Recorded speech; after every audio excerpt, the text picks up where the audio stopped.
Oh, okay, I can buy that. Yeah, go ahead and put another harness in.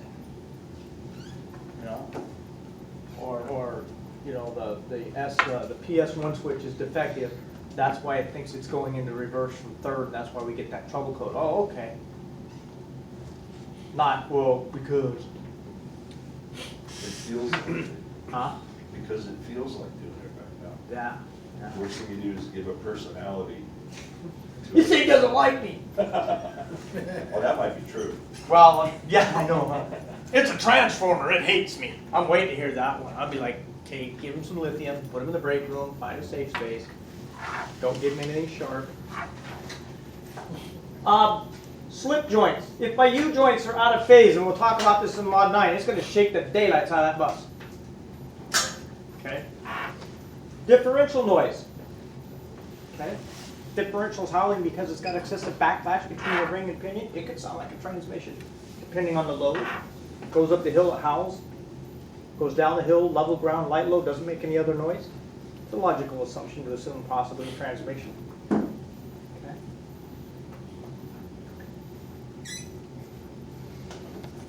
Now, when you're troubleshooting, this is where you start developing your technique. There's no right technique, there's no wrong technique. If it gets you to the problem, then it works for you, then apparently it's the right technique. If you can repeat the success you've had with the technique, then it works for you, then you know what? It must be the right way for you. I can't tell you, no, that's wrong because you went out of sync and you did this before that. If it works for you, then it's the right technique. If you're troubleshooting an engine problem and you're over there replacing the windshield washer pump, your technique's not working. There's a problem with it. Might be major, might be minor, but obviously it's not going to get you where you need to be. So part of your technique should include just initial inspection. Okay? A road test. So you have a problem. Part of troubleshooting is identifying the problem, not the symptom. Okay? And you're thinking, well, what's the difference? The problem is causing the symptom. You fix the symptom, that's fine, but it's going to come back. You don't find the core cause. Right? Road test. I told you about the guy that had a brake problem and sped to the road test and never hit the brakes. Was that a useful road test? No, it wasn't. It was a waste of time.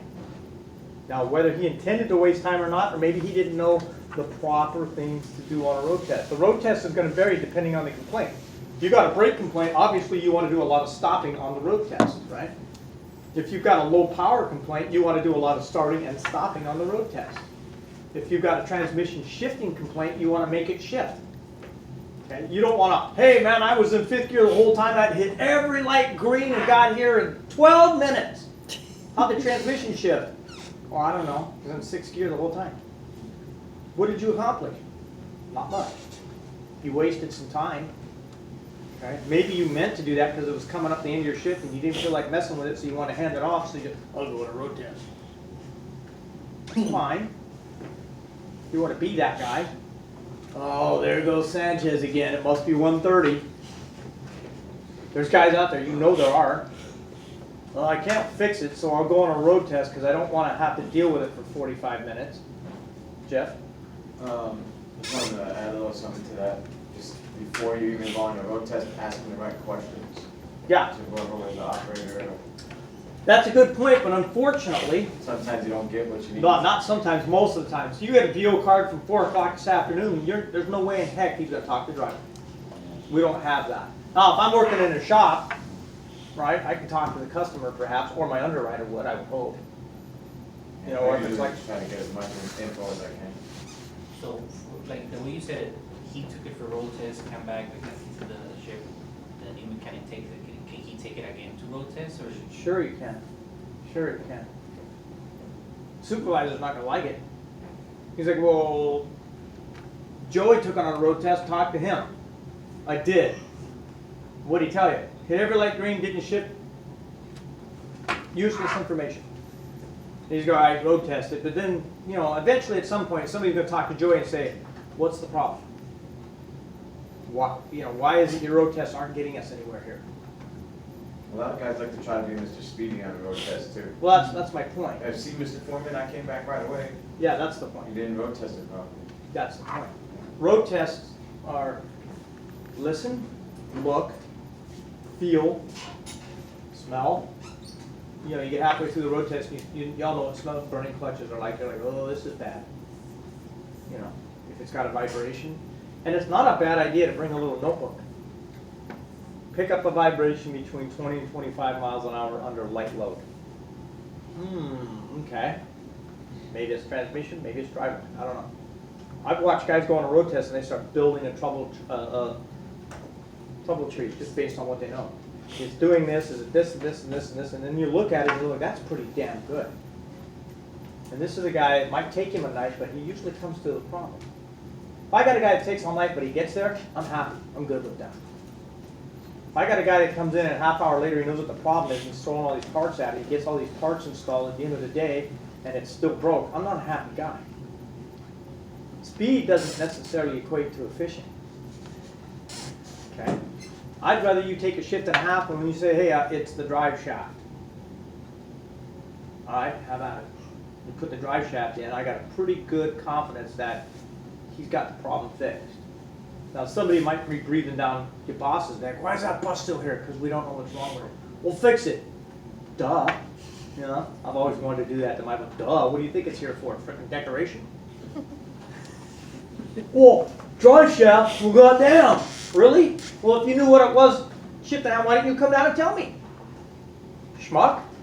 I love that word, schmuck. It's a good word. Multicultural. Yeah, definitely. If you're Jewish, man. And I've had directors of maintenance saying, well, it's fucking out drive shaft. How long does it take to fix it? I'll tell you what, Jimmy. Next time I get one, I'll give it to you. Well, how are you going to know it's a drive shaft? You're going to tell me. Oh, I like your attitude. I'm a fucking parent. Not here for you to like my attitude. You want to talk about attitude, you better drop your problem, telling it, oh, it's so easy. Then come on down here and clear the bays. Drive shaft's so damn easy. Have at it, sporto. Yeah. Oh, the bad valve's a leak down on the head, real easy. Have at it, man, while you're fixing the drive shaft. Why don't you tell me the leak down's bad on that thing? Since you're so omnipotent. I said omni, not impotent. I wanted to say impotent, but I better watch my P's and Q's. And I got into a shouting match with the guy. It was Jim Ditch. By the way, he was a hell of a guy to work for. He'd just come down on a bad night and caught me in a pissed off mood. Well, fuck, guys, how long did it take to do a drive shaft? Well, I don't know, Jim. Why don't you go troubleshoot the next one? And everybody's like, oh, fuck. He stepped in it. He looks at me. I don't like your attitude. I don't like yours. Come in here, diss my mechanics? You think you're so good, Jim? There's a bus, there's a hard hat, use my tools. What the fuck's wrong with it? Well, I don't know. Neither do I. So why didn't you tell me? I don't have time. Oh, okay. Well, I got nothing but. 5 hours later, blown head gasket. Hey, Jim, it's a blown head gasket. Did you know that? Because his office was on the floor.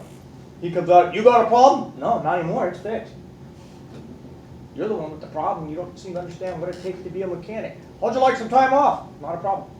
Let's start with a week. How about 2? I'm good. I'm starting now. I get a call 2 days later. I'm sorry.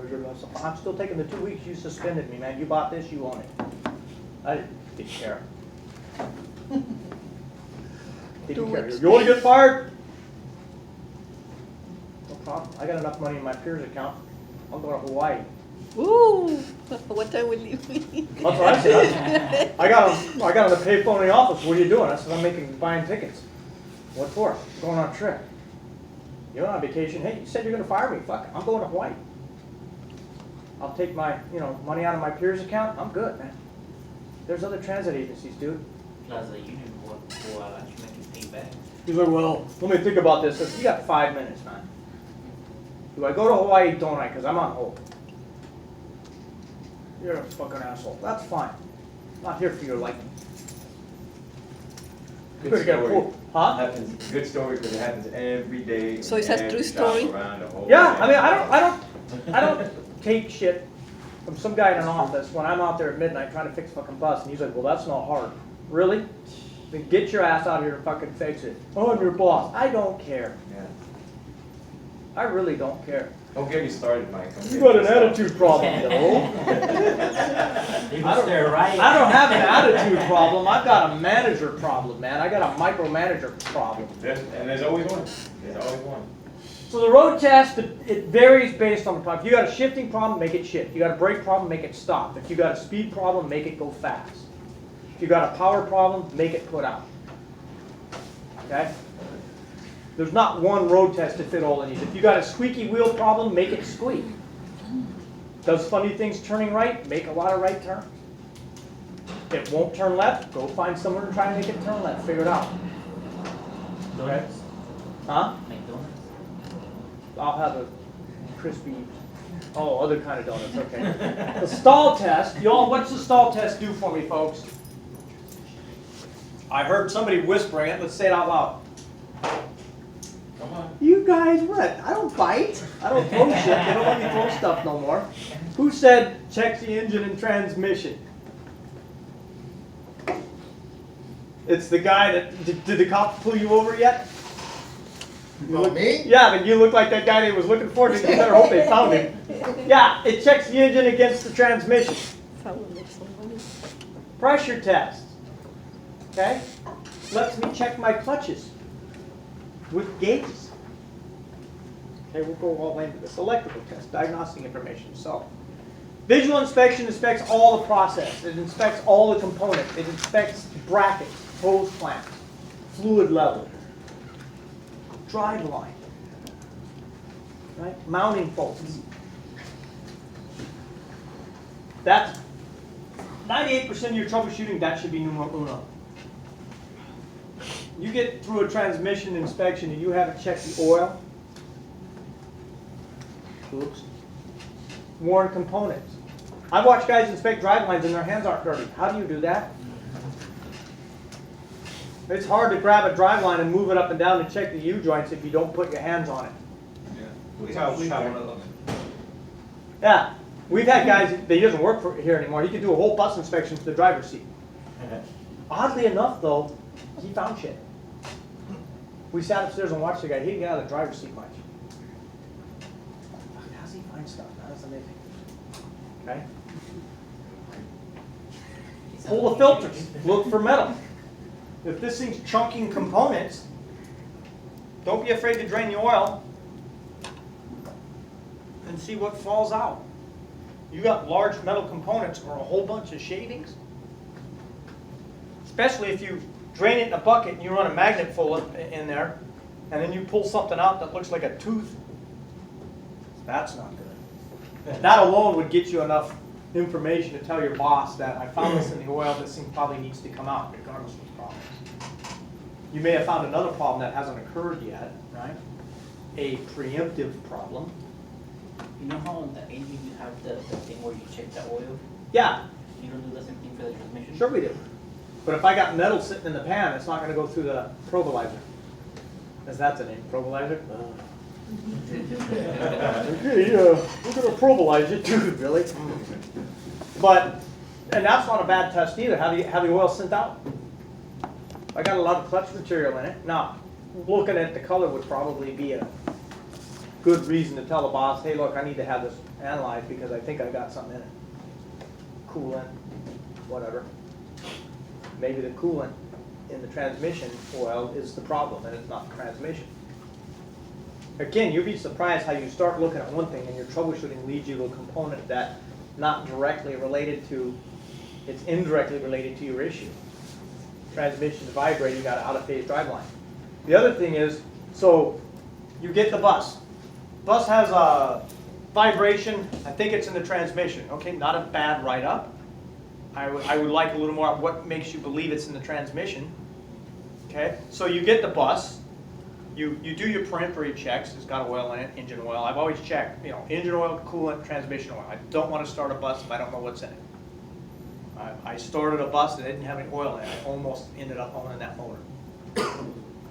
Guy did that in the Marine Corps. He got court-martialed.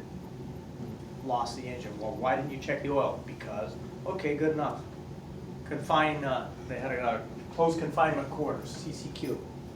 Like being on house arrest. No, ankle bracelet. No, didn't have ankle bracelets. But the point is, you get the symptom, check the work history. We can go in the bus, in the computer, and look at what was worked on last. That might be your best clue. Ah, it's got a vibration in the transmission. They put a set of U-joints in it last week. Now, what could possibly go wrong? Maybe the drive line's out of phase, right? Best clue. Oh, I'm going to go check the drive shaft before I do anything more. So you drive your bus around the yard. Maybe you say, oh, it's got a vibration. You go out, you road test it, you verify. Yep, got a vibration. Pull up the work history. Ooh, had U-joint put in it last night. Went out on the line. The driver got it. Halfway through the route, the sync really bad.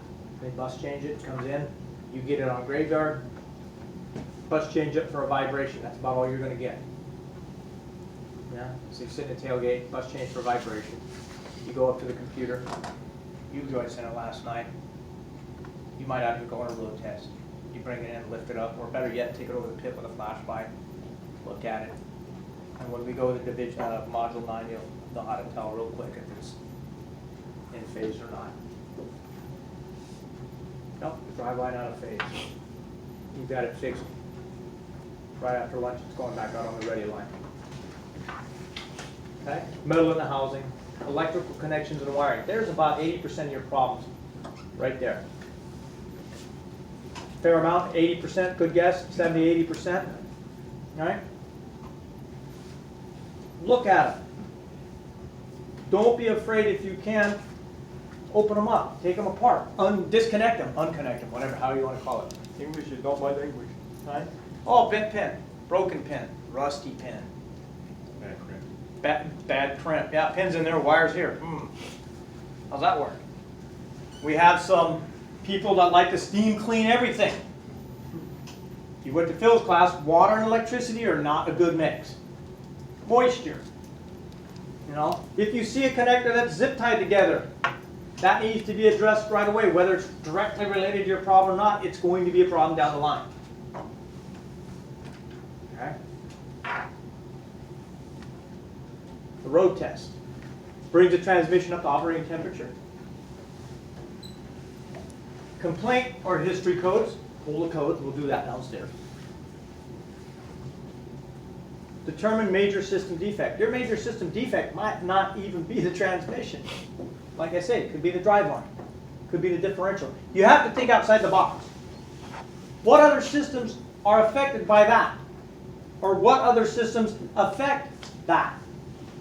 Suspension, driveline, differential. To a certain extent, brakes, if they're dragging, it's going to feel like a slow bus. They can drag and not present with smoke. Okay? Poor wheel bearing adjustments. Right? Insufficient fluid level. It could be when the guy did the PMI, he got in a hurry, misread the gun, whatever, didn't get enough oil in it. Now, you shouldn't be figuring this out on the road test part here. You should have checked that before you left. Got it up to temperature in the yard, topped it off if you needed to, record how much you topped it off, road test it, and if you topped it off a lot, you might have a leak. If it just came off of an inspection, you didn't fill it up all the way. Has any of you had that happen? Yes, you have. Overfilled too. Or overfilled it. Yeah, there you go. Thank you. I saw a hand. Yeah, we did a brake job and I road tested it, and at the end of the road test, the right caliper started to lock up. Ooh, not good. What was the caliper failure. Yeah. But it didn't start that way in the beginning of the road test. No, because you had the road tested. Oh, that was okay. It goes red, man. Yep. The disc. The rotor was toast. Everything was toast. Okay. Road test. You might be thinking transmission. The time you get back, it might be an engine issue, transmission issue, differential issue, chassis issue. The funny noise the transmission is making is not the transmission. It's something in the chassis or suspension. Okay. Drive line. Now, you go through all the trouble of finding it, and you fix it. You hope. Right? Oh, I'm good. I fixed it. You got to check it? No, man. Put it out online. Okay, great. Now, because you fixed the one problem, that's when the second problem shows up. You didn't know there was a second one there because you had to get the first one fixed to find it, right? So you go out on a road test, oh crap. Now I got another problem. You always want to verify your repair. Always want to verify your repair.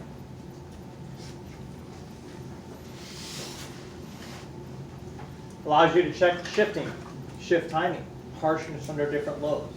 Especially if the driver gives you a specific condition that the fault occurs at. Going up Jamboree Hill, going up Chapman Hill, going down the hill. That's a bad one, Chapman Hill. Yeah. That's the worst one. Yeah. Everybody in this room has driven enough buses, they know what they should shift like. They should have a general idea of when the bus shifts, how it should feel, and what abnormal is like, especially you operators. You got local miles on these things. You know when something's not right with that bus. Early shifts, downshifts. Now, we talked about this earlier. If my transmission's shifting early and downshifting later, might not be the transmission. What could it be? Overheating. Program, yeah, overheating. Might not be a bad clue to have a laptop with you. Have someone drive and you look at the laptop, look at temperatures. It's not a bad idea to formulate possible causes. This is different than tunnel vision. This is an open-ended, okay, based on the information I have, what could it be? Overheating, low fluid, slipping clutch, and under that I would put pressure. Okay, and make yourself a checklist just based on the initial information. Now, that list might be right on, it may be way out of the ballpark. You won't know until you get further into the issue, right? Okay. If testing an electronically controlled transmission, which you are, we don't have any mechanicals anymore. Clutch, solenoids, retarder application, your inputs and your outputs. You got a driver complaining of poor brakes. Okay. Probably go over the pit. Do an initial look at the calipers to see if I got any calipers indicating a wheel off inspection. Okay. Take it over and dyno the brakes on the brake dyno, see if they're working. Right? Look at the recent work history, see what was done to it last. Road test it to verify that the brakes are in fact, or the braking effort is in fact a problem. If it is, and the brakes are okay, there's only one other component that it can be. The retarder. So you went in with a brake problem, possible, thinking, oh, I might have to do a reline, and ended up with a retarder issue. Now that retarder issue could be something as simple as a defective accumulator solenoid, defective wiring, my favorite, the damn thing's turned off, or the switch, on-off switch is defective. So you went in there thinking you had a brake problem, and you come back thinking, oh man, I got a retarder issue. Check the fluid, 7 quarts low. Oh, you think? Now, where did it go? Look in the cooling system, there it is. Now you don't have a retarder issue, you got a cooler issue. It's like, holy cow. It's that 49-cent faucet, right? Got it, bought my house, had a leaky faucet.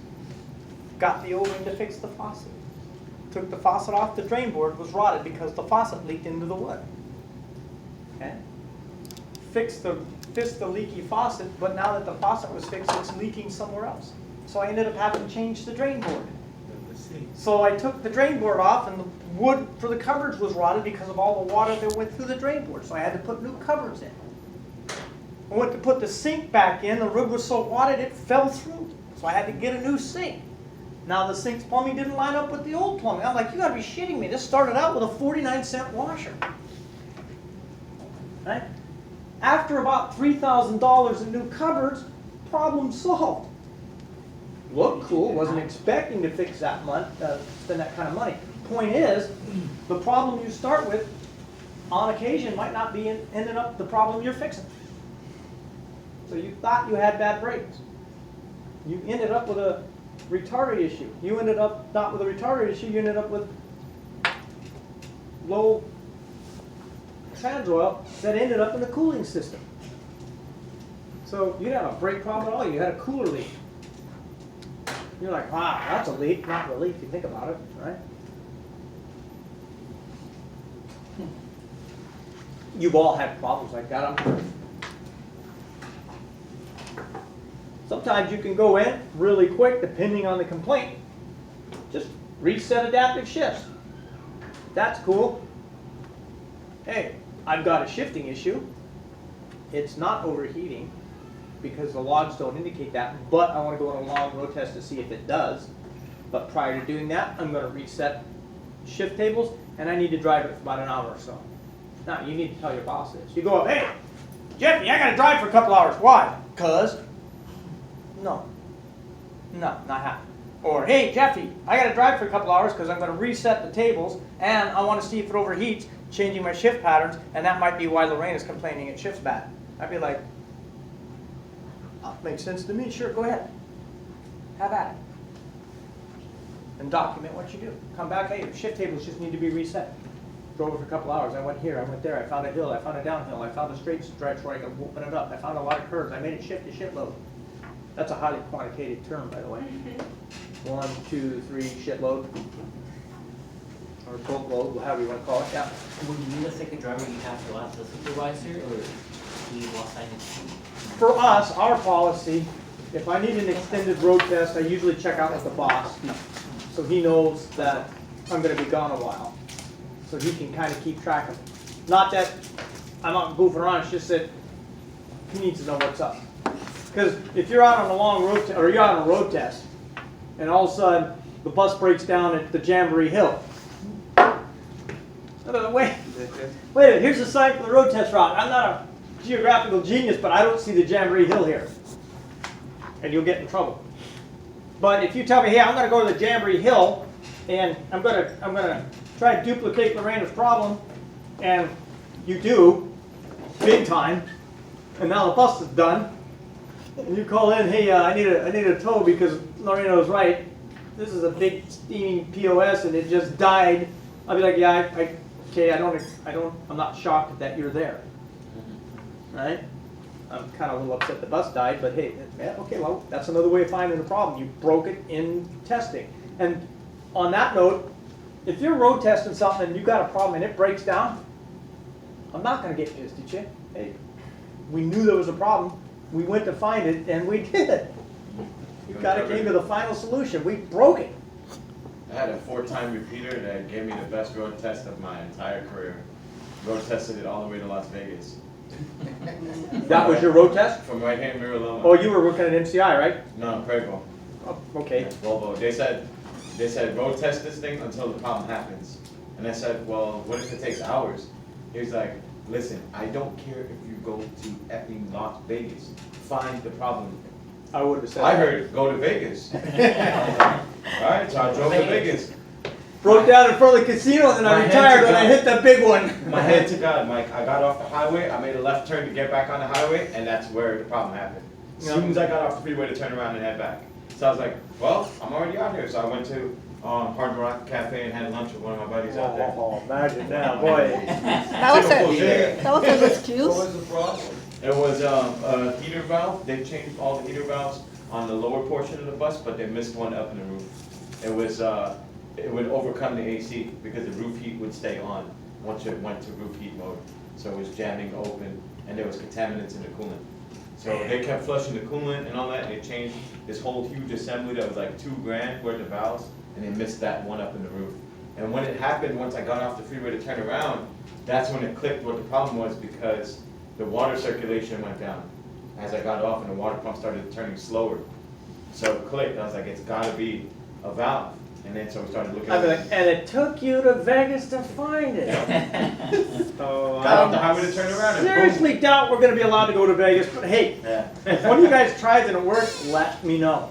Because that Make means it we up can if do a you guys have training that. program going to Vegas, right?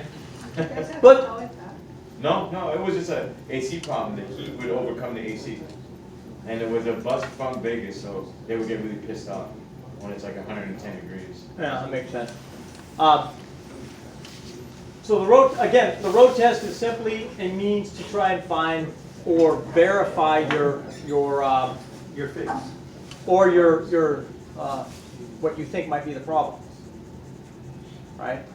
So if I can come back in off the road test and I say, hey, you know, I had the laptop up and the C3 clutch pressure is really bad, and it slips in reverse and it slips in second. So that's, this is how knowing the transmission works.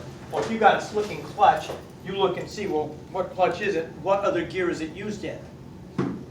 Then you try and get it into that gear, and if it fails in that gear and the other gear that they have in common, you could go in and say, boss, it's the C3 clutch, because it fails in reverse and it fails in second, and that's the only two positions that clutch is used in. It must be that clutch. He might say, well, can you run it again and check the pressures? Sure. So you connect the pressures, hang the gauge in the back. Jeffy's driving, I'm looking at the gauges, and I see really bad clutch pressure on C3. And we're at Big Bear because, we want to get it warmed up. I come back, I write down, I say, yeah, we got 120 pressure, 190 pressure applied, that's my problem. Now, obviously the transmission's going to go in and we're not just going to change the C3 clutch, but when it goes to rebuild, they'll know why it's there. Oh, C3 clutch is bad. Okay, no problem. Good thing is, we found the problem. Someone else has got to fix it. Take it to Santa Ana and catch it right back. No problem. We'll make it Santa Ana? Sure. We'll push it there. Drop it off at Santa Ana, come back, we hope that'll fix it. Right? It's especially a good day when you clear the bay and you don't have to pay for the repairs. Okay, stall test, same thing. Now, the stall test is something that you need to, it's not something you want to do just for happenstance. In your mind, you have to have a reason to do this. And there are plenty of them. Lorena's slow bus, the hill. Can it not go up the hill because the engine's under power? Or can it not go up the hill because the transmission is slipping? That's an important question, because if you replace the transmission and it's the engine, or if you in-frame the engine and it's the transmission, right? Those guys down in Santa Ana are going to be pissed. We did an in-frame and it was a tranny. They don't diagnose. It comes in, you say it's got a bad motor, okay, we'll take care of it. We rebuilt it, took it back out to Lorena's Hill, same problem. It's like, uh-oh. That was expensive. 12 grand. Okay. So what's the stall test do for me again, folks?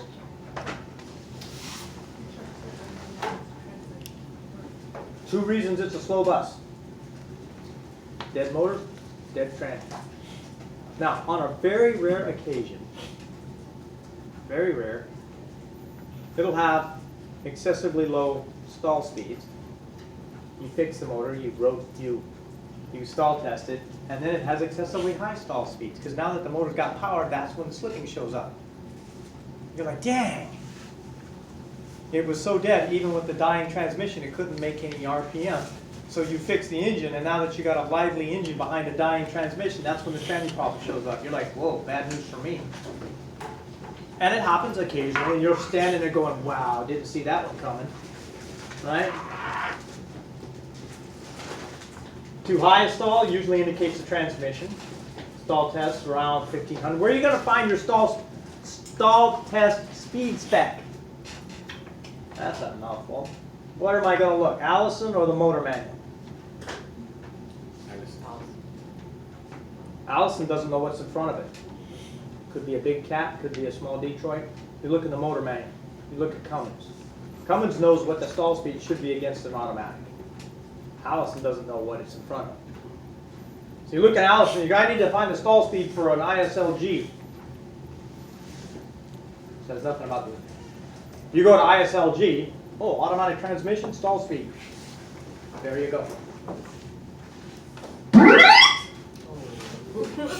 Yeah, that's why I did that. Generate blow coheats, you want to keep the stall speed to a minimal, the time. As soon as the tachometer peaks, you're done. Put it in drive, air with the 4, throttle it up, watch the tach. As soon as the tach stops moving up, record the value, slowly decel it, put it in high idle, put it in neutral, let it cool itself down. Okay? If it doesn't cool down after you've done the stall test, that's an indication of a problem. Now we're looking possibly at the stator and the torque converter, overheating the torque converter oil, which is getting into the transmission because it circulates through. Do it in the prescribed manner that Allison wants, which is basically go to clutch test, go to fourth, and do it in direct drive, 1-to-1. Don't do it in reverse. Okay? Perform the stall test, bring the engine and transmission to operating temperature first. You've probably already been on a road test to try and find the problem or verify the complaint. So it should be at operating temperature. Set the brakes, chock the wheels, apply the service brake, push it forth, throttle it up slowly, record the value, decel it slowly, put it in neutral, let it cool. Okay. Turn the AC off. You're not going to die in there for the period of time you're doing the stall test. Okay? And watch the temperature on the transmission as it tries to cool down. If it does not cool down, you found your problem, or you found a problem. Okay? Pressure test lets you determine if the system's pressures are there when they should be and gone when they should be, or there's pressure when there shouldn't be. Okay? Now, the pressures I can check. Main pressure, lube pressure, clutch pressures, retarder pressures. The one that there's two on there I can't check. What are they? Anybody see them or not see them? What two pressures are there that I cannot check? Blood pressure. What?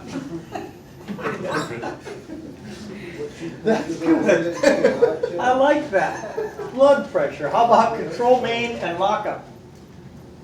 I cannot check control main pressure, and I cannot check lock. That was funny.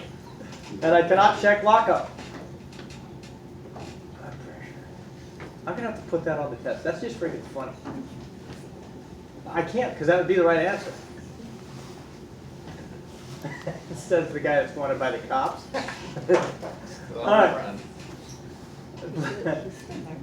That was funny. So reasons to check pressures. Is it within spec? If it's not, you might have that O-ring behind the fly piston. The system is getting pressure when it should, meaning the regulator valve is engaging. If it's not, why? These are simple questions that will get you the answer. Why is there no pressure there? I used to ask them out loud when I was troubleshooting, and people would be talking to themselves. So it's either like divine intervention. Hey, I'll take whatever help I can get, right? Check the system pressure when it isn't supposed to be there. So we go to shift. The solenoid turns off, as indicated by the computer, but yet the pressure is still there. Things that make you go, That'd be a problem.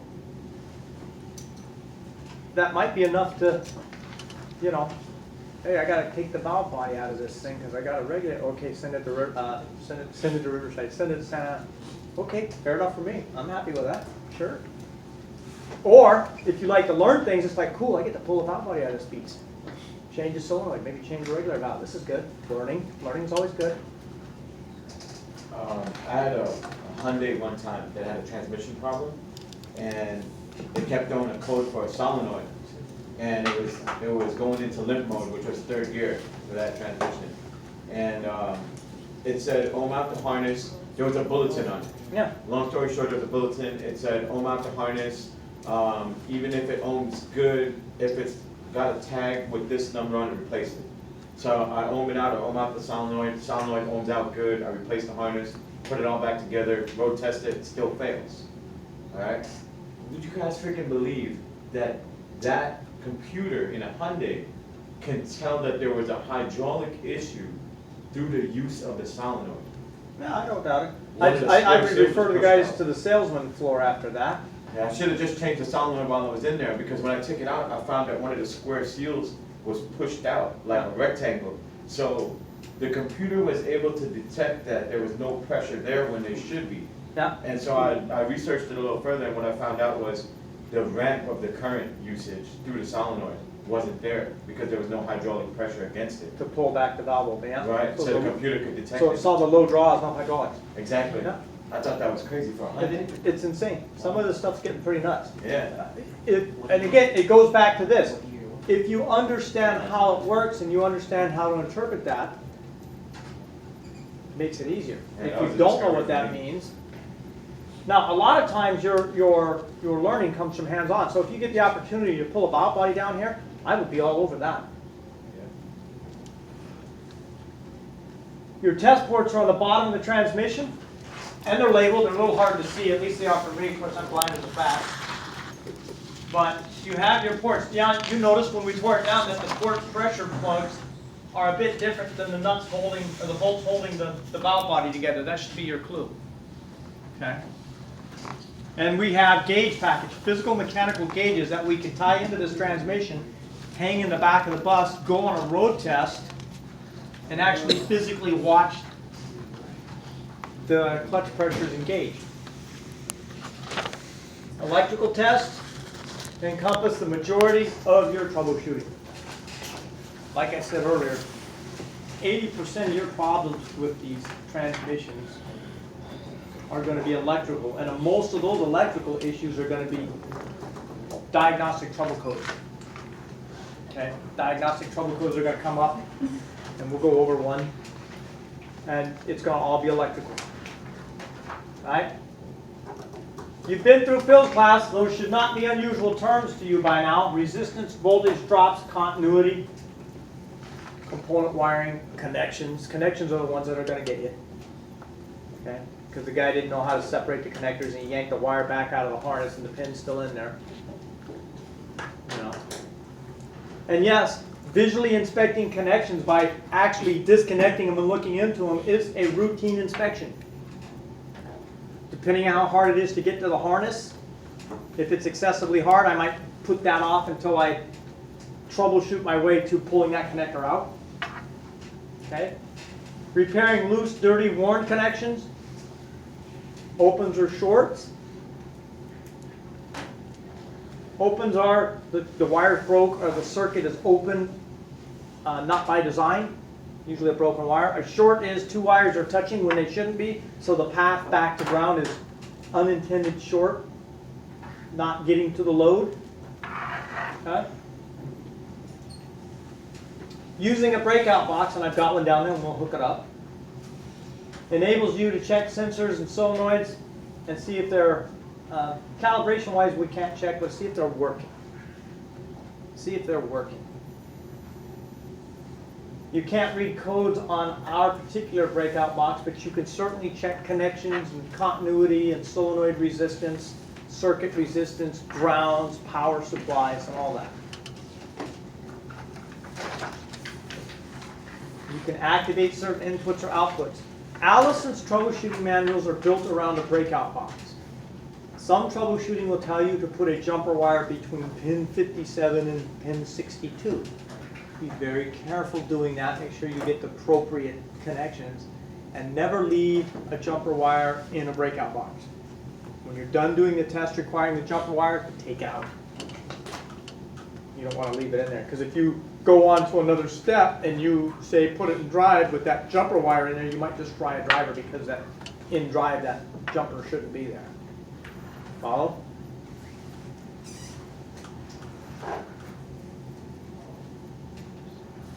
You can apply or release solenoids using the breakout box and jumper wires, and then checking for resistance or checking the data list to see if the computer recognizes that you did something. Allows you to monitor input-output information. Now, there's the breakout box. I've got one downstairs and we'll use it. Allows the technician to check wiring. It physically interrupts the circuit from here to the ECM. You plug one end into the box, you plug the box into the bus. Now all the connection points in the breakout box are available. I don't have to pull this off and go to that pin and that pin. I can just find those pins in the breakout box and bingo on that. I've never seen this before, sir. You will today, sir. I stole one, I obtained one. Right. You borrow one. Yeah, borrows them. I don't From think Cure. I don't think Cartier has this. Then show them. Man, it makes bread and butter out of electrical troubleshooting. It really does. We'll go downstairs. I've got one. Now, I had a bus, or I had a transmission that when I put it in drive, it jumped to second gear. Shortly before the rodeo. This is what back to the old ECMs. It's back when the engine hated me. About 2 weeks before the rodeo, I'm prepping the motor, fired up, put it in drive, jumps to second. LED comes on in the mode light indicating I got an active code. Great, hunky dory. Sucks to be me at this time. So I start troubleshooting using the Allison guide and the breakout box, and I troubleshoot and I troubleshoot and I troubleshoot. And again, I'm a little rusty on it because I don't do it every day, but I eventually came to a broken wire. Now you see I had to open this thing up because there was no harness and parts and there was like a 4-week lead time and I needed it next week. Typical. So it's laying on my bench out there and you can get an idea how long it is. It's hanging over the other end of the table. Okay, this is the OEM harness. So by using the breakout box and troubleshooting using basic electrical tests, voltage and resistance, there's the problem. This little stupid splice, well that's the fix, but the splice failed. So after I located the wire, I went to the schematics, and the schematic showed me that the two components that were giving me grief shared this wire. It's a ground. So that took 10 minutes to fix. Took several hours to find, I mean like double digits. Because I only had, I'd work on a couple hours today, a few hours the time before, so on and so forth. So a lot of my time was bringing all the crap down, hooking it up again, because I didn't have a straight shot in time to get it done. But I got to it using the breakout box and the troubleshooting guides. Would I have found it without it? Yeah, sure, probably. Would have taken longer. Then I had